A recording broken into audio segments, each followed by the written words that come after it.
اعوذ باللہ من الشیطان الرجیم بسم اللہ الرحمن الرحیم۔ ناظرین السلام علیکم ورحمۃ اللہ وبرکاتہ۔ ناظرین، آج پارہ نمبر 7 کے درس میں ہم بہت کچھ سیکھنے والے ہیں، جس میں سے سب سے پہلے قسم کا کفارہ کیا ہے، قسم کن چیزوں سے پڑتی ہے، یہ بہت معاشرتی مسائل اس میں انشاءاللہ آئیں گے۔ دوسری چیز جو ہم سیکھیں گے، جو لوگ بات نہیں مانتے ان کا حل کیا ہے۔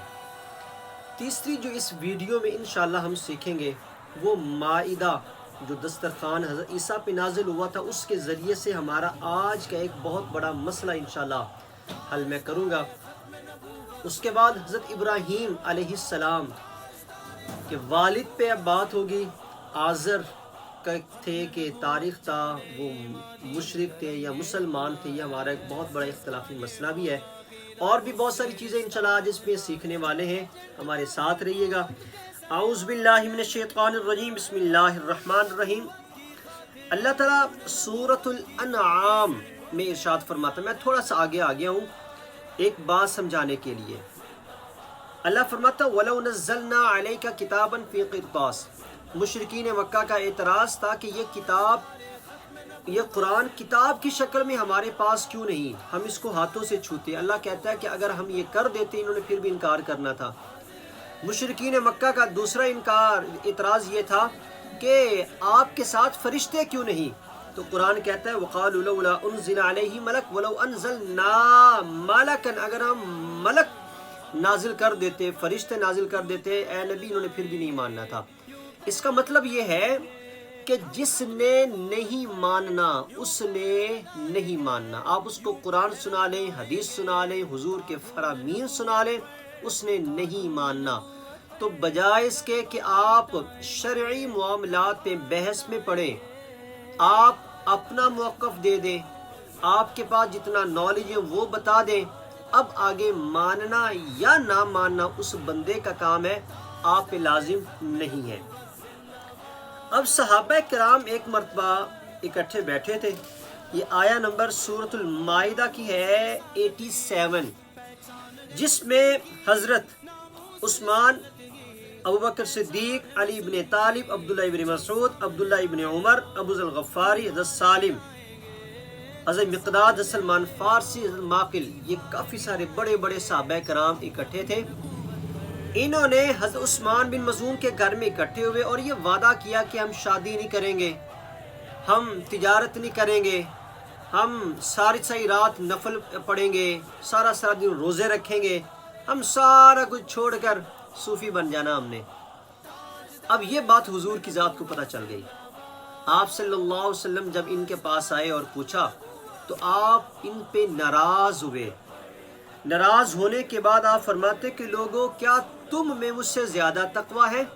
میں نمازیں بھی پڑھتا ہوں، میں گھر بھی وقت دیتا ہوں، میں روزے بھی رکھتا ہوں، میں چھوڑتا بھی ہوں، میں رات کو عبادت بھی کرتا ہوں، میں رات کو آرام بھی کرتا ہوں۔ اس کا مطلب کیا؟ یہ کافی لمبی حدیث پاک ہے، اس کا میں مختصر مطلب بتانا چاہتا ہوں۔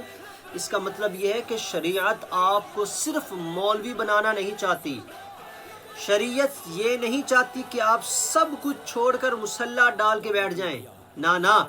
شریعت کیا کہتی ہے؟ ربنا آتنا فی الدنیا حسنہ۔ آپ موبائل استعمال کرنا چاہتے ہیں کریں، لیکن ساتھ دین کو بھی وقت دیں۔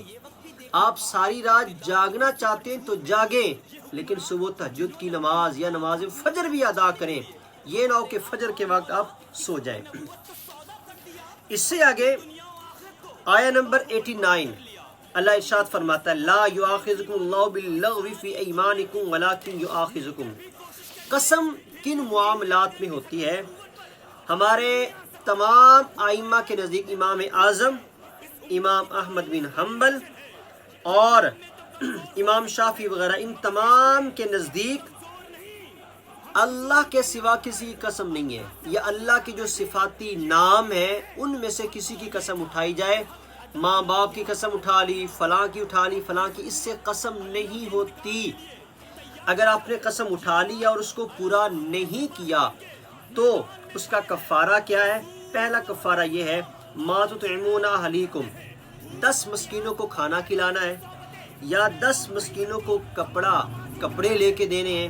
اگر یہ بھی نہیں کر سکتے تو پھر کیا ہے؟ فمن لم یجد فصیام ثلاثۃ ایام، 3 روزے رکھنا ہے۔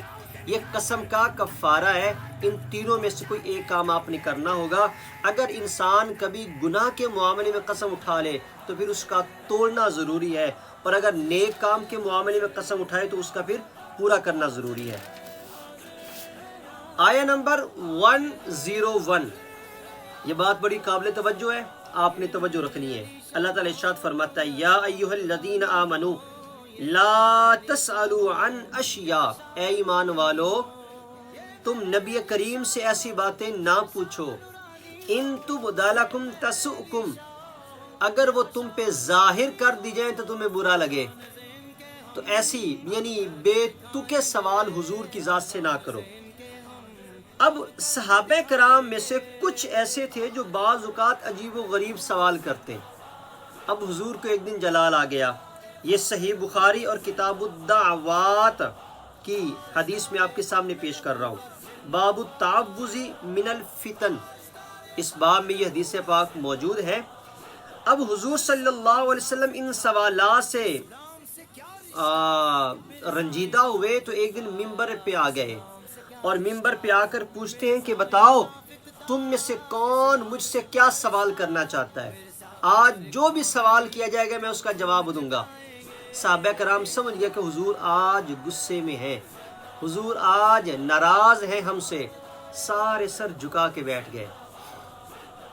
ایک صحابی رسول کھڑے ہوئے، عرض کرتے ہیں کہ یا رسول اللہ، عبداللہ ابن حذافہ کھڑے ہوئے کہتے ہیں یا رسول اللہ صلی اللہ علیہ وسلم من ابی، یا رسول اللہ میرا باپ کون ہے؟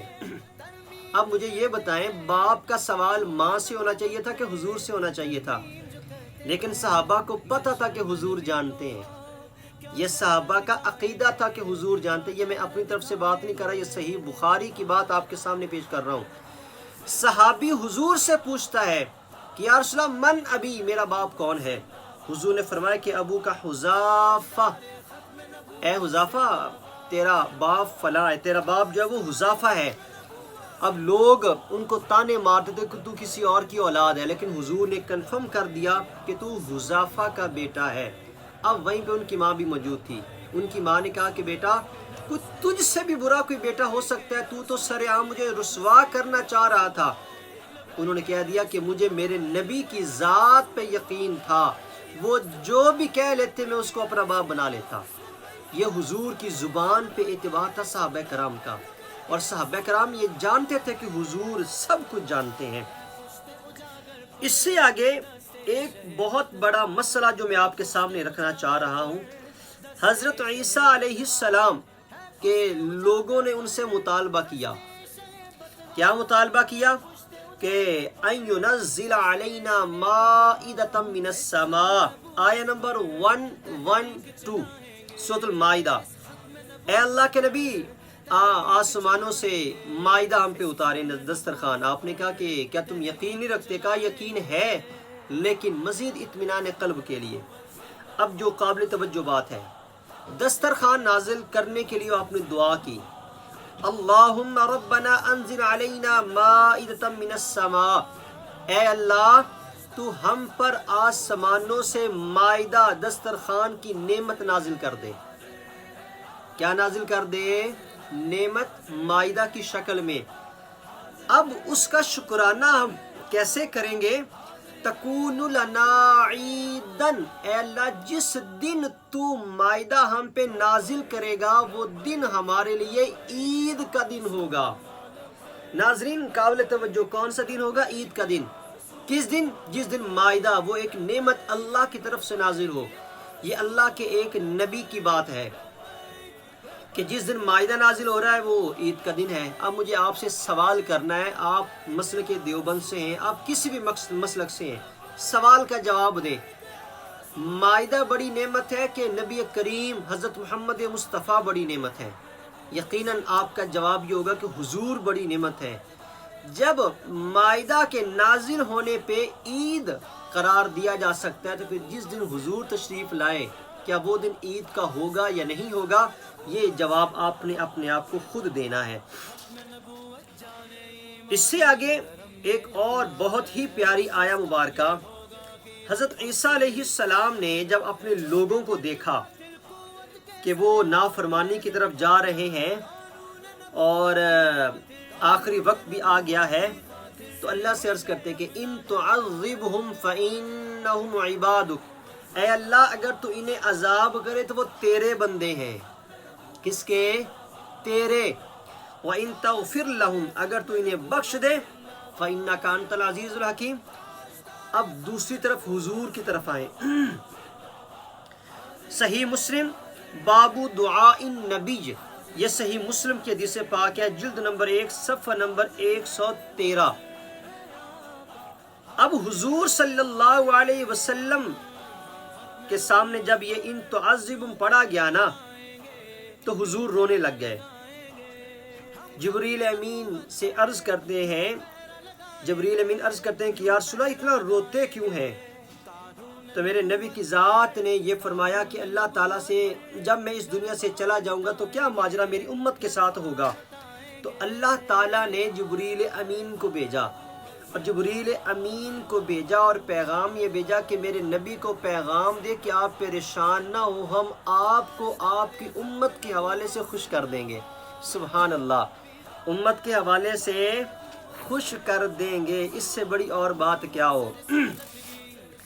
اس سے آگے جو سورۃ الانعام کی ایک آیہ مبارکہ ہے 31، اللہ ارشاد فرماتا ہے قد خسر الذین کذبوا بلقاء اللہ حتی اذا جاءتهم الساعة بغتة قالوا یا حسرتنا علی ما فرطنا فیہا۔ تحقیق خسارے میں وہ لوگ ہیں جو اللہ سے ملنے کا انکار کرتے ہیں، یہاں تک کہ جب ان پر قیامت اچانک آ گئی تو بولے ہائے افسوس ہمارا اس پر کہ ہم نے اس کو ماننے میں کوتاہی کی، اور وہ اپنے بوجھ اپنی پیٹھ پر لادے ہوں گے۔ یہ قبر سے جب نکلیں گے سارے لوگ، تفسیر ہمیں یہ بتاتی ہیں کہ ہر بندہ اپنا اعمال کا بوجھ اپنی پشت پہ اٹھائے ہوئے ہوگا۔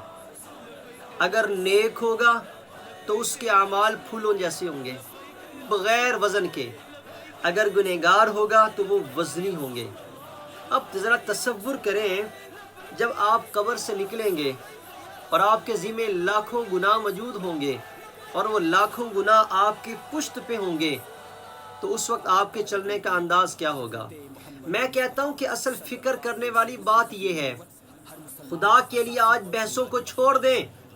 آج کون کیا کہہ رہا ہے، کون کیا پھکی بیچ رہا ہے، اس کو چھوڑ دیں۔ آپ اپنی فکر کریں، اپنی آخرت کی فکر کریں، یہ فکر کریں کہ قیامت کے دن جب آپ قبر سے نکلیں گے تو آپ کے ساتھ کیا ماجرا کیا جائے گا۔ آج کی ہماری آخری آیہ مبارکہ حضرت ابراہیم علیہ السلام کے بارے میں، وَإِذْ قَالَ إِبْرَاهِيمُ لِأَبِيهِ، اور جب ابراہیم نے اپنے اب سے کہا، آزر اس میں نام آیا ہے۔